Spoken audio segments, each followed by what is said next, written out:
God's verse in Numbers 21:8 says, "The people had been freed from slavery in Egypt. God had protected them from being captured by Pharaoh's army, he had sent them manna and fowl to eat, had given them fresh water and had allowed them to defeat the armies that came against them. They still complained against God and Moses and talked about what they had left behind in Egypt. It seems like their complaints had been heard, but the answer was not what they wanted. God sent seraph serpents that bit many of them, and of those, many died. Now they begged Moses to go to God and ask for forgiveness and to relieve their suffering. The above is God's response.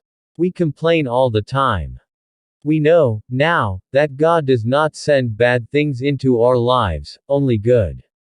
However, we also know that when we have sinned, something dies inside of us. When we are ashamed, we tend to blame the other person. If we are caught in sin, we want revenge on the person who caught us. I probably have already mentioned the friend who for years carried so much anger for an ex-husband that she developed serious stomach ulcers.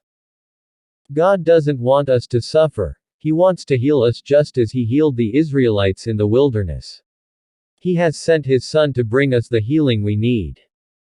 When Jesus was hung on the cross, there were those looking up at Him who recognized who He was and were healed.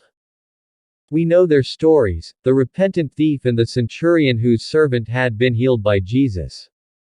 If we only look upon the cross of Jesus and witness the love poured out for us in His outstretched arms, we too will find healing.